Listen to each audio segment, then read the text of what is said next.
Hi, everybody. Welcome back to It's All Light. I'm Natalie Baugh, and today we have the one and only football star who played in college, coached in college, has his own podcast, just an outstanding person who's going to make us laugh today and teach us amazing things about life, the one and only Moose Bingham. Ooh, what a great intro. I am blushing. I'm sure you guys can't see that on the podcast, but my face is as red as a cherry. I appreciate that intro, Nat. We're so excited to have you on here. He's an expert in the podcast world, and he's going to blow us out of the water today, and I can't wait. Wow, just putting the pressure on. Well, either it'll make diamonds or I'm going to crumble, so we'll see what happens. Either way, it's going to be all right, all light. It's going to be all right. Totally. So Moose Bingham and I actually grew up in the same ward, but I didn't really know him because he's a few years older than me. I know his family though. And then we randomly connected when I was posting on Instagram about my planner and how I'm so particular with what planner I use and how it's laid out and everything. And he commented that, hey, you should talk to my wife because she's obsessed with this too. So then me and his wife became connected and we've become great friends. And we not only talk about planners, but we talk about how we had the same major and the same goals and want to do the same things in our lives. And just, it's been amazing. And then we've hung out with Moose as well and have just enjoyed reconnecting and learning about life. And today, Moose is passionate about a lot of things. You want to share a little bit about that with us? Sure. I mean, that actually cracks me up because my wife is always like, Moose, don't you want to talk about planners? And I'm like, no, but I know someone that would. So Natalie, she would love that. But I'm passionate about lots of things. I like football. I like helping out young men try to figure out what to do with their lives. I like building companies. I like hanging out with my dogs and my wife. There's so many things that are great in this world that you can be passionate about. I don't know why there's a reason to ever be sad. Oh, that's beautiful. Does anything make you sad with that being said? Maybe when your Yes. football team loses? No, I don't really have football teams anymore Oh, because okay. company we work with so many different football teams, and then in the NFL I've got so many friends in different teams. So I just cheer for individual players now, but what makes me sad, there was a movie called Wonder about a little Oh, kid that gets bullied yeah. for deformities. It's a great That was movie. It was there sad. was, there was a movie called Charlie. Oh, That was yeah. So and there was sad. yeah, and then there was a movie called Hardball. Well, maybe, folks, he's going to make us cry, not laugh today. Yeah. Thinking about Well, these sad movies. those are things that make me sad. Those three movies in particular. Well, I love that you brought up the fact that when we're passionate about so many things, like it is hard to find reasons to be sad when there's so many reasons to be happy. I mean, even just like 20 minutes ago, I was talking to my sister and she's on her mission, so we were just FaceTiming. And I just started crying because just I'm in a crossroads in my life right now. And it was just funny that I do get sad a lot, but I'm so happy that I can have this podcast and I hope others can find the light in this and realize that, like you said, we have so much to be happy about. So you mentioned your NFL connections and football, and I know that's what your podcast is all about. His podcast, for all you wanting to look it up, is called Utah Preps Podcast, and you can find it on the podcast channels. And it's to highlight and bring exposure to top prep football players in the state of Utah. So he has college recruiters listening, and he just talks about life and football and the recruiting process, and it's really, really cool. So you should check it out if you're a big football fan. I, unfortunately, am not the biggest football fan, and I want to change that because I know it's What? a passion for a lot of people. I know. Even my mom, like, she loves football. So this will What be mom, helpful for me. Huh? does your mom have a team? The University of Utah. That's a great team. Yeah. That's one of my favorites. So I grew up cheering for the Utes at football games. So when I went to BYU, it caused a little bit of a ruckus, but it's all right. Oh, I was the opposite. Me going to Utah caused an upheaval in my family because my parents met at BYU. My sister was a head cheerleader there. My Wow. brother-in-law was a team football captain there. And so it was a bold move for me to go to Utah. But I love Utah and I love BYU. I played at both. Yeah, so you played at Utah, BYU, and one Snow more, College. and Snow College. And then Yeah, you coached at all three of those as well. I did. So football has been a passion since you were little, right? When did you start playing football? I started playing football at 14, actually. 14. I didn't like football at first because I'm like, this is a boring sport. They take too many timeouts. I was actually played soccer competitively all growing up, Oh, wow. but I was a very fat child. And so I found a sport where I could only run 3 steps and make a meaningful contribution. And I was really excited about that. So I was like, less work, more applause. This is great. So that's why I got into football. The other thing, when I got to Alta, when I was at Alta, we ended up winning 2 state titles, and the average lineman on our team was 6'5", 280. And Wow. I played line when I was 14 and 15. And so I wasn't even close to that. So I found a passion in kicking by kind of adjusting my dreams and figuring out what I could be good at with my physical abilities. Ooh, adjusting your dreams to fit your strengths. Yeah, I think that's really important. I mean, I sit down with people all the time. When you were talking about trying to decide between this or that, I mean, I consult companies and kids all the time. And one thing I do with them that's really fun is I sit down and I write a date 5 years from now. And I say, what do you want to be doing 5 years from now? Mm-hmm. And some of these kids will be like, I want to be married. I want to do this. I want to do that.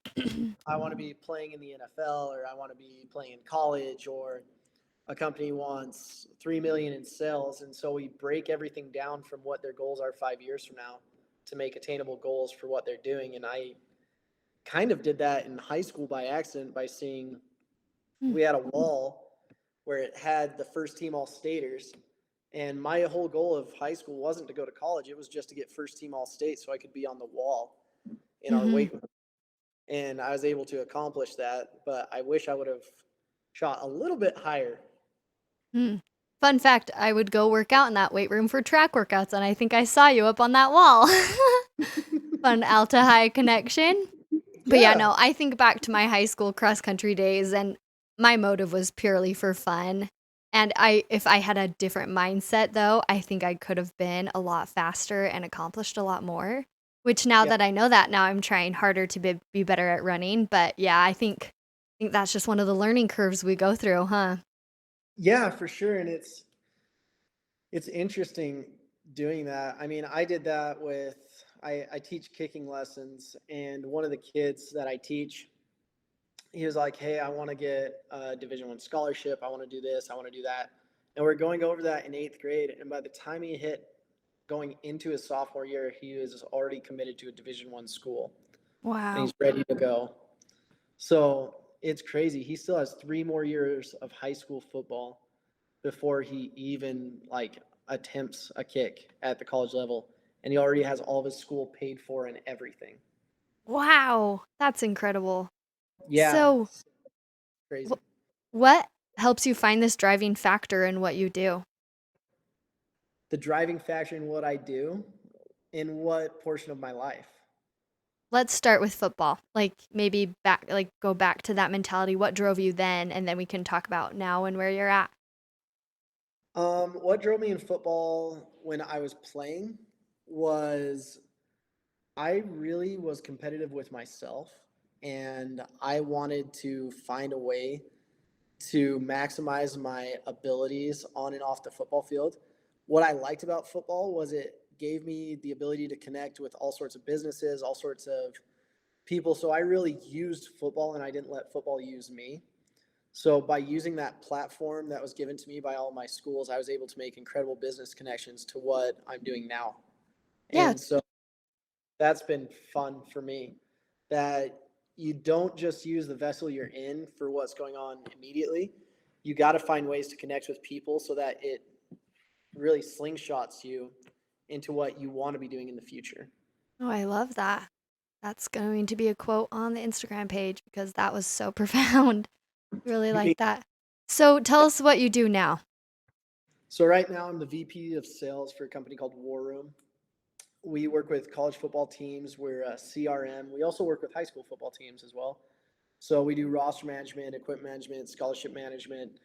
We go in and we program things for all sorts of different colleges. So right now our clientele are Texas A&M, USC, Cal, BYU, Oregon, Washington, Michigan, Vanderbilt, Duke. We have UConn. We have schools all over the country, and we've just been growing this. So when I started, we only had BYU, and it's grown from there. Wow, that's awesome. So you helped start this company, right? Yeah, so I was the second member of the company. Wow. I started with my business partner Randy Larson, and it was just being tested at BYU. And we started really going after it. And it's been fun because I've been able to consult with other companies in the space because Mm-hmm. of all the failure I've had, basically. I So mean, yeah, my first year, I only made about $5,000. So that was testing on a marriage and a company and everything else. yeah, what kept you going through that? Like, I feel like when things aren't going as you expect or they're lower than you expect, it's hard to push through. What helped you push through and see it through? What really helped push it through with me was the potential that was there. And I feel like the impact we could make on people. So one of our secondary products is called Football Recruiting Pro. It's a program that teaches kids and parents about the recruiting process. Hmm. And that's something that I was really passionate about as well, just because there's other companies that go in and charge families $3,000 to $10,000 to help Wow. with the recruiting process, and I thought that was unethical. Hmm. Um, but with War Room, I truly believe that we can get to a certain amount of sales in a year that will allow us to sell the company within 5 years and be make me and my family financially stable for generations. Wow, that's awesome. I love that you have that vision. And I'm sure you didn't really see it as you were going through your football years, but maybe now in hindsight, you're connecting all the dots and your experiences playing at colleges and getting to where you are now. And now you're able to help people do what you did, but better, right? Yeah, I mean, just when you what you were talking about, you were like, "Hey, I have multiple options in front of me." I had the same thing. So I was coaching at BYU. I was also the on-campus recruiting coordinator there. And from that, I had some pretty incredible experience because in football recruiting, that industry has only been around since 2008. Hmm. So I was actually at the forefront of that industry. And with that, I could have gone down the coaching path. That's why I was coaching at Utah, but a rule came in called the IAWP rule. And because I had recruited kids at Utah, I wasn't allowed to stay there. And I ended up doing kind of both for a little bit. I coached Hmm. at college the last 4 years and grew my company at the same time. Hmm. So Wow. it's been interesting to watch. Yeah. Do you think is it a pretty ever-changing field? Like there are different aspects every year, or are there some consistent things you can count on? In my field, well, in the tech sales field, it's always changing. So the rules change in football. There's so many different things that pop up. But I think that's just how life is. I mean, you have to adjust with the changes. I've watched companies come up and they're like, hey, we invented this crazy cool thing. And I'm like, that's just YouTube or that's just something that currently exists. It's not going to work in our industry. And so it's interesting to see what different people do and what they spend their time on. Yeah, that is really interesting. So you mentioned you are an entrepreneur. So not only this, but what other things have you explored and what helps you light that passion? Survival initially. That's a So good one. yeah, when I was at when I first got married, I was working 3 jobs to try to save up enough money to get this company off the ground and get going. Um, because the first year I only made 5 grand. So right after I got married, I was working at a barbecue joint. I was working at a RV rental dealership, getting the black water out of RVs. I Mm, was also still working at BYU as the on campus recruiting coordinator, and I was mowing lawns. but I just needed to find other ways to make money. So one of the ways I made money was I bought a bunch of old BYU football gloves that with you put your hands together, it came up in a Y. So I'd buy those for $1, just used gloves, and I'd sell them for $30. And that Gloves, helped me. like what kind of gloves? Like just like winter gloves? No, like Like foam gloves you use to, fingers? no, like catching Oh, gloves, like football stick. catching gloves. Yeah. This is how little I know about the football world. This is good. I want to learn more about it because it is a big part of a lot of people's lives. So many football Yeah. fans out there. So I sold those. I ended up buying probably 100 pair. So I made a good amount of money off of them. Wow.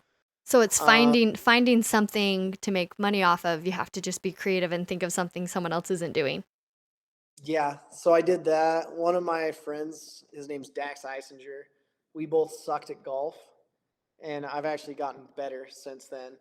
But we're like, Nice. hey, we want to kick it. And guys are funny. Like, we'll never just go like hang out and talk. But if we do an activity together, we'll go do that. So I was like, let's start doing garage sales. We were watching Gary Vee, and we ended up buying and reselling stuff on Facebook Marketplace. And we'd go to auctions and buy things, and we ended up making a ton of money from that. And reselling items. Yes, Wow. That's really cool. and so just different ways to kind of survive, and that's kind of how I got into entrepreneurship. And then And sales. I feel like any entrepreneurship is sales. Either you're selling an idea or you're reselling. It's all about that sales thing. Huh. yeah, and I mean, I had to sell kids to come to BYU when I was the on-campus recruiting coordinator. Recruiter. Yeah.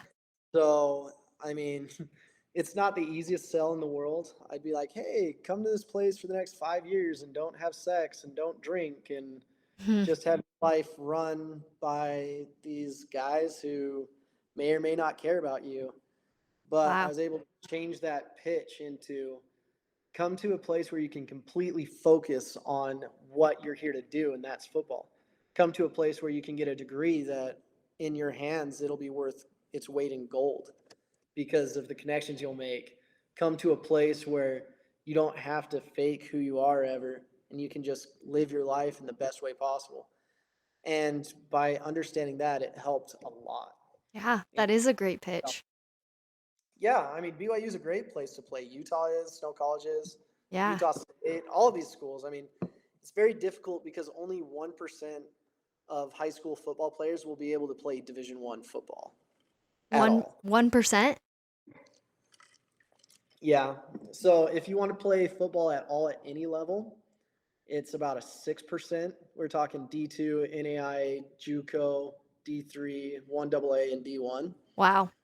But every school can only sign up to 25 guys a year, Mm. and there's only about 120 schools. So only about 3,500 kids a year get the opportunity to sign a scholarship to a D1 school, and up to about 4,000 kids a year will go to a Division I school for any certain amount of time. Wow. And then would you know the stats for getting into the NFL, what those stats are like? I know they're Yeah. extremely hard. So of those, about let's say 4,000 kids, 250 get invited to the NFL Combine. 300 make it to an NFL camp. Mm. Of those 300, maybe about 120 make it to their second contract. Wow. So if you ever Tough. get an opportunity to make it in the NFL, it's just insanity. And Yeah. you're never really make money till your second contract. Mm. So you have to make it so far and then keep pushing to get further and make it. Yeah, the problem is a lot of kids, they're like, hey, my goal is to make it to college. And then they get there and then they end up quitting. I mean, my signing class at BYU, 50% never made it to graduation. Hmm. So it's kind of crazy. They either transferred, failed out of school, whatever it was. And so it's very, very difficult to see. But what I like about football, it's a head fake. It teaches you teamwork, it teaches you accountability, it teaches you all the things that are not taught in school and taught in society now. Mm. So kids actually focus on football, they can learn a skill set that makes them more valuable in life. Treating women right, doing all the things they need to do if they pay attention. There are knuckleheads out there that don't get it, but I feel like you can become a better father, a better husband, better son if you take football seriously. And I think it's a catalyst for society so that you can have better societies if the young men play football, because these kids they have a lot of pent up energy and angst and they don't have a place to express it, and the football field's a great place for that. Ooh, this is so cool to think about because I mean, me growing up with two sisters and then my little brother, he did lacrosse, and I was starting to get more into the sports because of that. But what are some of these skills that you mentioned that these kids can learn playing football? Let's dive into those. So football is, I did ballet when I was younger Oh, wow. at school I went to called Waterford, which Nice. was weird. But something you see in like ballet and dance in choreography is working as a team to get a goal accomplished. In Hmm. football, the same thing happens with every single play. You need every single person to do their job on each individual play for the performance to end up in a good light, to be honest with you. So, with that, it's very interesting because these kids find out that they need to do their 111th. They need to do their part. No part is more important than another part. Mm. Because if someone doesn't do their part in what's going on, then the whole thing ends up getting ruined. And so Wow. that's a big skill for young men to learn, especially. And I think if you can teach these young men to become accountable for their 111th, they can become accountable for their marriage. They can be accountable for what they're doing in life. And that's one of the key things that I think football teaches, that's kind of a behind the scenes thing that you don't realize. Yeah. That is really interesting. And luckily, I know how the football game is played, and I've played my own, Thanksgiving football. And Mm-hmm. I can see how those plays are important and how literally every person has exactly what they're going to do for each play. And then when all of those happen and are successful, then it, it wins, it works. Yeah, I mean, a quarterback can't throw a ball unless the alignment blocks right, and the receiver can't catch a ball unless the quarterback throws it right, and the quarterback can't get the ball off unless the running back is blocking or distracting the linebackers and the tight. Like, there's so many things that need to go right, and if one person does something wrong, you're in trouble. I mean, same on defense. If one person doesn't do their assignment and the other team scores, that's the end of the game. Hmm. Wow. I love that. Do you feel like you talk about how these life lessons help these kids playing football? Do you feel like you learned those lessons and they've translated into the other aspects of your life? Some of them, yes. I played a very unique position where I was a kicker and a punter. Okay. So all of those things came into play. But at the end of the day, everyone paid a lot more attention to what I was doing. So Hmm. I was very successful at what I did, but it became very interesting to where I had to take accountability to my own actions. And my opportunities were so few and far in between that I really had to focus on my one opportunity and my one shot to get everything done. So I didn't have 60 plays like an offensive lineman. I had four. And if I didn't produce on those four plays, it just became a detriment to my team. Hmm. So I had probably 6 or 8 game-winning field goals. So the whole game, after all these guys have been running into each other for 60 minutes, my one play determined whether we won or lost. Wow. So there was a lot more weight on that position versus,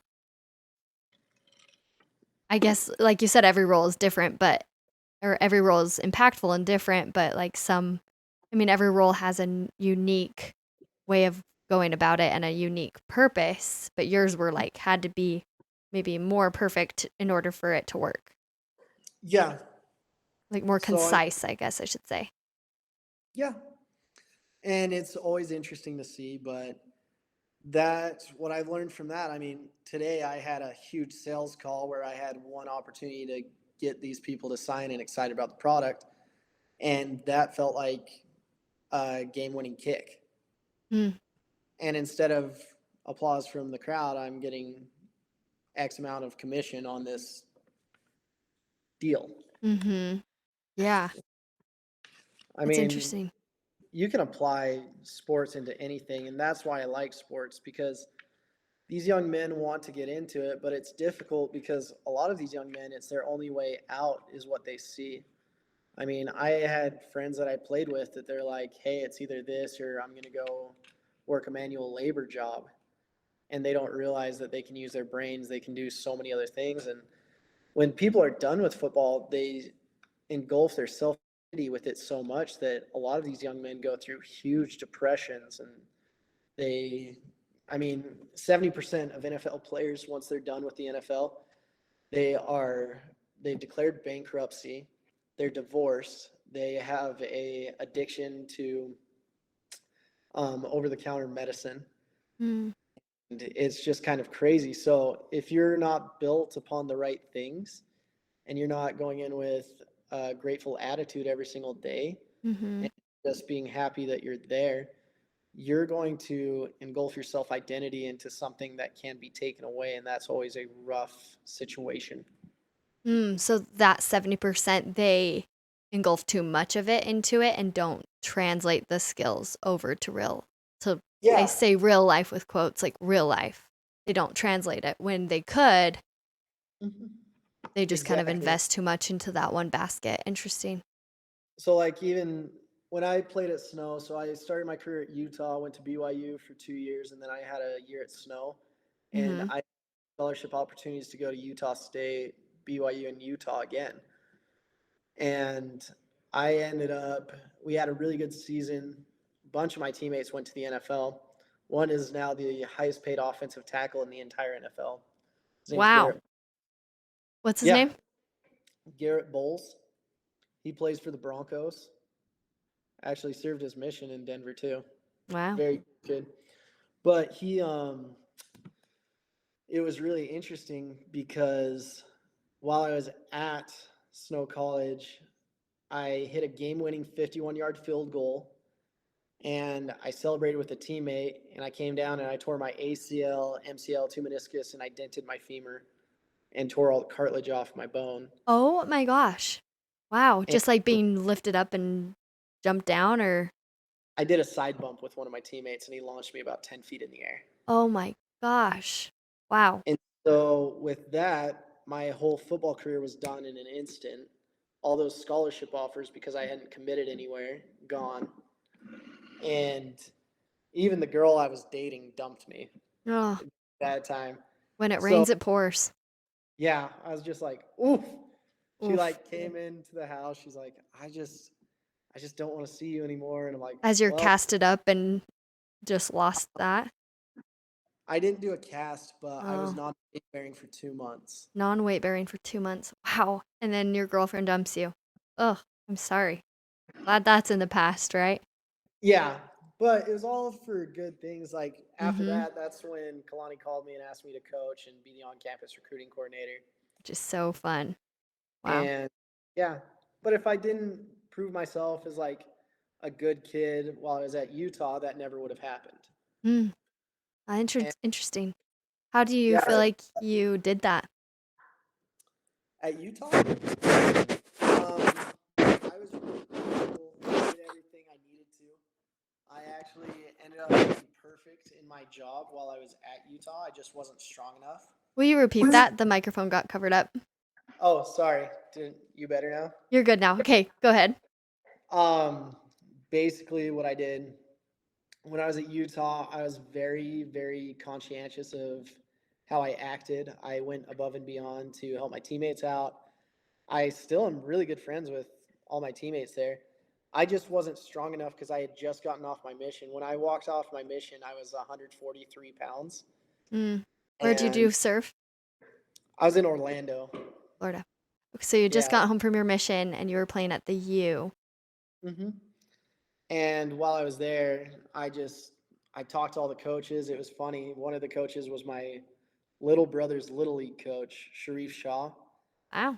and he's on the Moms of Salt Lake or whatever, Housewives of Salt Lake. Oh yeah. Is he the husband of the one of them, right? I think I watched like one episode and I saw their house up in Park City or something. Yeah, Sharif is one of the best human beings ever. So Wow. I just became really good friends with like the coaches and worked my tail off and did what I needed to. I just wasn't strong enough at that point to really compete. And the person who won the job out, I was super happy for. It was Andy Phillips. We were best friends growing up, and we still see each other all the time, even at like treehouse and stuff like that. That's awesome. Yeah. So I love that there's so many implications from this passion in your life, right? And I think that's what our passions do. They can translate into every aspect of our lives. And from having a hobby or a passion that we put in time and effort and sacrifice into, then we learn those skills to benefit other aspects of our life. In the last week's episode, we talked about the 8 dimensions of wellness, and Mhm. there's lots of aspects that we're always working on and improving. And sometimes when you focus on one, it can automatically raise another one, and then like you're increasing all of them at the same time, and then the more aware of it you are, the more you're like, oh wow, like this could totally help me in this area and this area. Like being competitive in sports can help you be competitive in getting the sales and excelling in your job. So I think that is such a fun principle to learn. For sure. You always have to be conscientious of where you're going, though. That's why I like doing 5 year plans with people because there's an ancient Chinese saying that says the unaimed arrow never misses. But on the flip side of that, the unaimed arrow never hits the target you want it to either. And so Ooh. you have to understand where you're going. Like when I was, for example, when I was dating, I um, I made a list of 10 things that were important to me in a wife. And it was like I wanted her to be athletic because that's something that's important to me. I wanted her to be smart because I think that just like if you're with a dime that's dumb, there's nothing worse in the world. Just like, oh, um, I wanted her to be spiritual. I wanted her to do these things. And doing that exercise of looking at the 10 things you desire most in a spouse, it shows two different things. It gives you what to look for, and it gives you what you value and what you're working for. And so that was really cool. And then I found Kirsten who fulfilled all 10 of those things. Yeah. Tell us a little bit about Kirsten. That was one of the things you told me you were passionate about is your wife, and she's incredible. So I think we should give her a little shout out. Kirsten's super rad. I mean, we met boating. She was on a date with someone else, but I fixed that. Guys, don't give up hope. Just keep going for it. Yeah, I actually had skipped work that day to go in and go boating with one of my good friends, and she was just super fun. One of my tests for girls is I wanted someone that was like LDS, but not too LDS. So I would always play a song called "And We Dance" by Macklemore. See if they liked that song. Because if they didn't like it, they were kind of prudish, and I was like, okay, well, I don't want to be with you forever. So That's amazing. I'm going I to was, link that song so we can all go listen to that today and think about this story. you don't want to do that. I think I know that song. I'm pretty sure I do know that song. Yeah, Kirsten knew it, and so I was surfing behind the boat, and I was just kind of there's a part where you sing and then other people sing, and she Mm-hmm. was singing with me even when she was on a date with someone else, and so I thought that And was that's when hilarious. you knew. That was like, this is my dream girl. Yeah. Then I was like, okay, I got to take her on some cool dates. So I took her on a date with like the athletic director of BYU and all the head coaches. Wow. She doesn't get sports, so she didn't understand who she was sitting by. That would be me, unfortunately. Yeah, I But was cracking it is up. sounds cool. Honestly, it sounds really cool. We went to this like multi-million-dollar house and got peaches flown in from Georgia for peach pie and steak, and it was really good. So you went through the be impressive factor along with Yeah, your great personality. yeah. And you kept asking her out and you kept just trying, right? And then what happened? Then she dumped me. Oh no. Oh yeah. I had a game day, and game days when I was there was pretty intense because I had recruits and I had my players that I had to take care of. And I was in the box and I had a lot of responsibilities. And Kirsten was like, "Hey, can you meet me at Starbucks?" And I Mm. was like, "Okay, I'll go meet you at Starbucks. What's up?" And so I go there and she's like, "Hey, so I don't think we should see each other anymore." And I was like, "Okay, why?" She's like, "Well, I'm not ready to date." And I was like, "Well, that's a really dumb reason. Why aren't you ready to date?" She said, she's like, "Well, I just got out of a breakup." I'm like, "Okay, that's fair." And I was like, "When did you break up?" She's like, "Well, about a month and a half ago or so." And sorry about that. And I was like, "Okay, give me 3 dates. And worst case scenario, you get 3 fun dates and you get dinner and stuff. Best case scenario, we figured it out from there." And she didn't know what to say, so she said yes. And I could tell she didn't want to break up, but she had other goals. She wanted to go to the UN, she wanted to do a lot of different things. But I was like, well, I think we work out pretty good together. So I did 3 dates with her. I took her to a Matt Carney concert, which was her favorite artist. Mm-hmm. I took her, something really good was the second one. And then for the third date, I took her to Lake Powell. For like a week.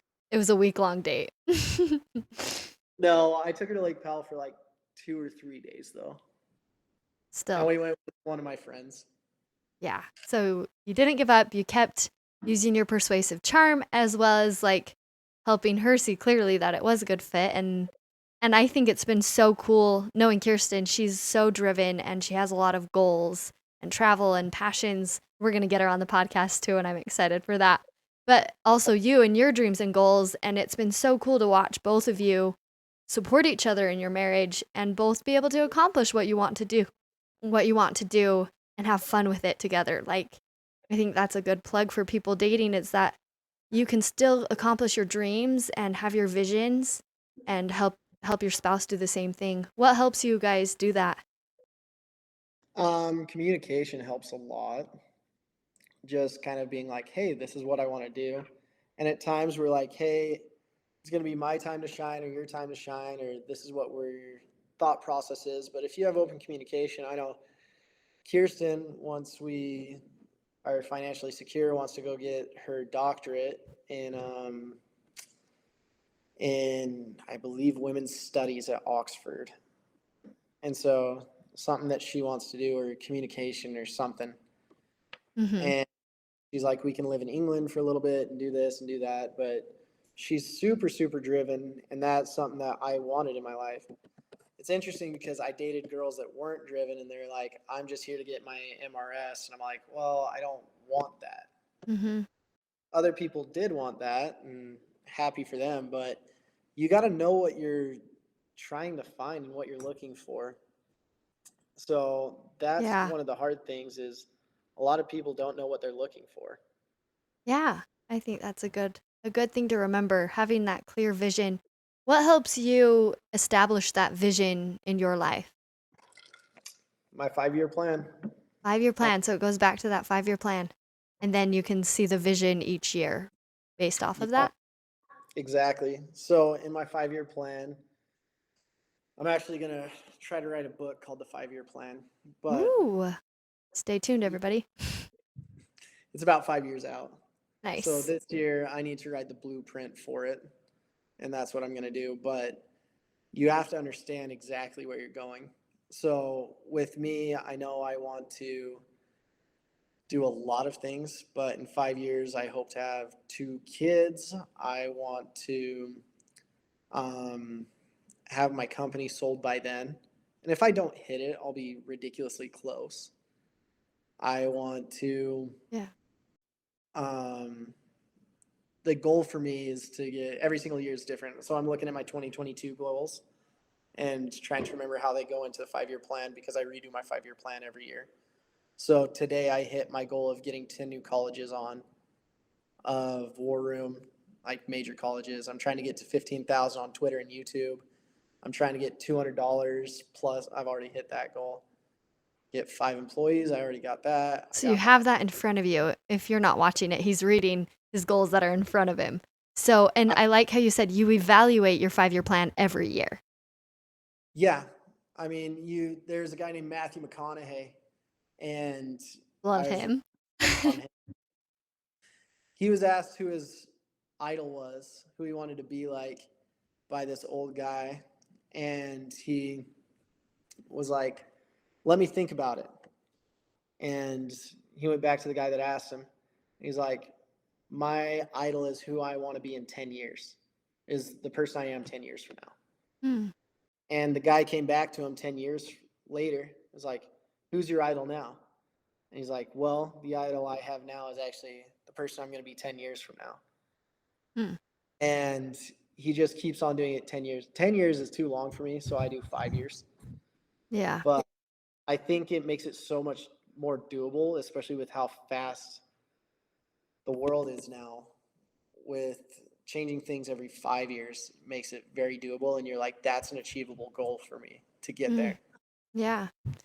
With these goals and your vision set, I know setbacks are inevitable. How do you deal with setbacks? Setbacks are great. Setbacks are great. I mean, failing is just the best thing in the world. So one of my things, I wanted to get school completely paid for, so I was what's called a PWO, or preferred walk-on. Mm-hmm. And one of the best things that probably ever happened to me was I missed one kick in my life that directly impacted the rest of my life. So I had just transferred to BYU from Utah. My first year at BYU, I was second string. Went through spring ball. I was named the starter out of spring ball. And then they decided to open the competition up. Wow. Going into the season. But I was listed as number 1 every single day except for one where I missed one kick. And I had made 93.8% of my kicks. Oh my goodness. The other kid made 93.9% of his kicks. Whoa. And we would just battle the whole year. And that kid, his name's Trevor Sampson, really good kid, ended up being BYU's all-time percentage leader in field goals, which is what I probably would have ended up doing. But because I missed my kick, he ended up getting put on full ride scholarship, and it lost me about $80,000. Oh my goodness. That's a big setback. Yeah, but because of that, I went to snow, and then I blew my knee out. And because I blew my knee out, I started working full-time in recruiting. And because I worked full-time in recruiting, I met my wife. I started my company. I met the people in the company that we did a partnership agreement with. And so if I hadn't have done what I did, I would have a completely different life now. Wow. So failures are cool. Yeah, I like what you said. If I hadn't done what I did, and when we think about it, it's like what you did is, whether it was getting hurt or whether it's in our own lives, what we did is making a mistake, whether we knew it was a mistake or not at the time, like it all just leads us to where we need to go. So those setbacks technically aren't a setback. They're just like a little rivet in the uphill climb. Huh? Yeah, it's really good. I mean, your life becomes so much better. Even in like dating and stuff, like I had opportunities to marry a couple different girls, but I'm super glad I didn't. And that's a story not for this podcast. But with that, you just got to realize, like, what are you actually going for? And making $5,000 my first year at War Room, that is not, I mean, you're married. When I was married, made $5,000. My wife isn't really giving her stamp of approval of what I'm doing, you know? You could literally, I could have gone and done summer sales and made I mean, if I really sucked, I could have made 60,000 that summer. And she's like, why don't you do this? Why don't you do that? I'm like, well, I just believe in what I'm doing with this other thing. Believe in So what you're doing. yeah, I just think it's going to impact people positively. So you gotta take a step back and understand where you're going. And that's where 5 year plans help. So, to conclude our episode, our uplifting takeaways, at least for me, we've talked about a lot of things. So, I've been thinking about kind of my one takeaway for today that I can have more light on in my life is I'm going to more clearly define my 5 year plan because I'm deciding right now between two jobs. And the more clearly I see where I want to be in 5 years, the more clearly I can see which job is going to get me there year after year. So that's my uplifting takeaway today. What's one thing that you think others should know about out of all the things we talked about? What's your final thought, Moose? I my big thing, I mean, I had a teammate, his name's Jamal Williams. And Jamal was super funny because he plays for the Lions now. And he was like, Moose, I bet I could say anything to you and you wouldn't get mad. And I'm Mm, like, you know what, Jamal, you're actually right. Because I'm so happy at where I'm at in my life. I'm so happy in what's going down. I'm so happy with all the blessings that have been here. And then he said some things that should have made me mad, but really didn't. And I'm like, the other thing is, Jamal, where you're coming from, you're such a good person and how you interact with people. I don't think you'd really mean it. He's like, no, I mean it. I'm like, no, you don't. But if you're just happy where you're at and you look at where you've come from, it's really amazing to see. I mean, you're built upon the shoulders of giants, and it's way cool. I mean, my grandpa was a coal miner and a farmer. My other grandpa, he grew up in Vernal, Utah. Like, there wasn't much going on there. And because of their choices and because of my parents' choices, they set me up in a situation where I could go after my passions. mm. So it's just fun to see. And everyone has those opportunities, especially with where we live, but a lot of people don't take advantage of them. So just be happy where you're at and then be striving to get to where you want to be. Be happy where you're at and be striving to where you want to be. I love it. Thank you so much for taking time out of your day, Moose, and sharing all this wisdom. I encourage you all to check out his podcast, especially those if you love football or need or have people playing football that want to get somewhere. Like Moose is your guy and he can help you, and he's so knowledgeable about it and taking off. So, again, thank you so much, Moose, and have a happy day, everyone. And tune in next week. See you later.